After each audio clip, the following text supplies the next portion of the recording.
queridos irmãos, queridas irmãs, a liturgia de hoje, as leituras da Palavra de Deus que acabamos de escutar, nos colocam diante, sobretudo a partir da primeira leitura, de uma realidade que nós devemos ter muita atenção, que é aquela de saber reconhecer a Deus como autor dos benefícios. Nós vimos como Paulo e Barnabé, depois de estarem sofrendo uma perseguição na cidade de Icônio, foram para Listra e Derbe. E em Listra realizaram um milagre. Um homem coxo, que era praticamente um paralítico, Paulo, enquanto estava pregando, anunciando a Jesus Cristo, viu que aquele homem tinha fé, olhou para ele e o curou. E qual foi a reação da multidão? Pensaram que Paulo e Barnabé fossem duas divindades do mundo greco-romano. A Barnabé, que ficava calado, porque quem pregava era Paulo, pensavam que fosse Júpiter, ou Zeus para os gregos, ou seja, o chefe dos deuses. E que Paulo fosse Mercúrio, ou Hermes, para os gregos, que era o arauto dos deuses, ou seja, uma espécie de porta-voz dos deuses. E rapidamente trouxeram, inclusive, já um touro com uma grinalda de flores para que o sacrificassem em honra desses deuses. A reação de Paulo é imediata.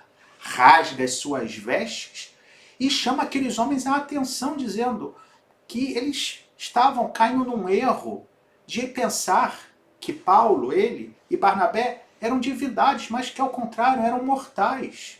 E Paulo então aproveita para anunciar o único Deus vivo e verdadeiro, Criador do céu e da terra. Mas não pensemos que essa cena é algo do passado. Talvez sim, na sua peculiaridade. Mas todos nós podemos cair no mesmo erro que caíram aqueles cidadãos de Listra e podemos não ter a mesma virtude que teve Paulo. Vou explicar melhor. Muitas vezes, na nossa vida, nós apelamos a realidades que não são Deus. Nós colocamos a nossa confiança em pessoas, em instituições, em práticas que no fundo são quase que mágicas, porque em si mesmas não trazem nada de relação ao Deus verdadeiro. E digo mais, às vezes até a nossa devoção aos santos pode ser um ato de idolatria. Quando damos mais atenção a um santo do que a Deus. E é Deus quem realiza os prodígios. É Deus que é o Senhor da história. É Deus que é o autor de toda a graça. Deus, através do seu único Filho, nosso Senhor, o único Senhor do universo, Jesus Cristo. Às vezes pode ser a ciência. Às vezes, pior ainda, hein? Atenção, pode ser o meu próprio orgulho. Quando eu creio, né, que tudo aquilo de positivo que eu faço é graças à minha capacidade, quando eu me deixo levar pela soberba, pela vaidade. Todas as vezes em que eu caio nesses erros, ou seja, que atribuo a qualquer realidade que não é Deus os benefícios da minha vida, no fundo eu estou caindo no mesmo erro que aqueles da primeira leitura de hoje. E eu disse também que a gente tem que ter cuidado, porque às vezes podemos não ter a mesma virtude de Paulo. O que eu quero dizer com isso? Quando pessoas vêm nos agradecer, quando pessoas nos atribuem louvores por alguma boa ação que fizemos, e às vezes a gente pode se esquecer que as nossas qualidades, o bem que fazemos é graças ao auxílio de Deus. Que sem a graça de Deus, nós não somos nada. E às vezes podemos achar que somos Deus. Podemos nos colocar no lugar de Deus. E não fazer como Paulo, que foi humilde. E que quase viveu aquilo que o Salmo responsorial de hoje nos falava. O Salmo 113. Que no seu refrão dizia: não a nós, ó Senhor, não a nós, mas ao vosso nome, porém, a glória. Que nós possamos dar glória a Deus em tudo. Isso, de modo muito concreto, nós vamos alcançar se a cada dia nós habitualmente temos a prática de agradecer a Deus por tudo. Agradecer a Deus pelas coisas boas que fizemos. Agradecer a Deus pelos benefícios que recebemos. E não somente ir atrás de Deus quando me falta alguma coisa.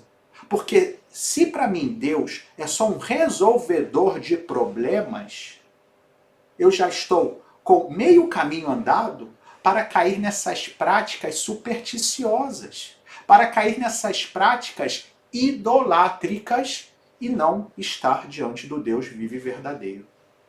E acima de tudo, queridos irmãos, queridas irmãs, pensemos naquilo que Deus nos promete. O Evangelho de hoje, Jesus diz essa verdade, que é algo que deve fazer com que nós nos enchamos de esperança e vejamos o que significa abrir os corações ao Deus único e verdadeiro. Quando ele diz que aquele que acolher a sua palavra, ou seja, quando eu e você nos abrirmos à palavra de Jesus, aos seus ensinamentos, à sua presença na nossa vida, olha só o que ele diz: se alguém me ama, guardará minha palavra, e o meu Pai o amará, e nós viremos e faremos nele a nossa morada. Jesus está dizendo que a morada de Deus aqui nesse mundo não é em templos feitos por mãos humanas, não é em estátuas, não é em realidades feitas pelo homem, mas é o próprio homem que pode se converter em morada de Deus. Eu e você podemos ser o templo de Deus na medida em que abramos o nosso coração. De fato, a única realidade fora de nós, onde há uma verdadeira presença de Deus, é na Eucaristia. Mas porque é um sacramento, porque ali o Espírito Santo faz com que o pão e o vinho se convertam no corpo e sangue de Cristo. Mas fora isso, por mais bela que seja uma igreja, nunca será a atenção tão bela quanto uma alma em graça de Deus. Isso quer dizer, queridos irmãos, queridas irmãs, que quando, por exemplo, nos confessamos, quando recebemos a Eucaristia e estamos plenificados pela graça de Deus, a nossa alma é muito mais bela do que a Capela Sistina, do que a mais bela das igrejas já feitas pelo artista mais genial da história humana. Valemos muito mais do que isso tudo. E é por isso que hoje, vendo o exemplo de Paulo, possamos dar glória a Deus em todo o momento. E que possamos repetir com convicção na nossa vida, nas nossas intenções, nas nossas palavras, naquilo que pensamos e naquilo que fazemos. Não a nós, ó Senhor, não a nós. Ao vosso nome, porém, seja a glória. Louvado seja nosso Senhor Jesus Cristo, para sempre seja louvado.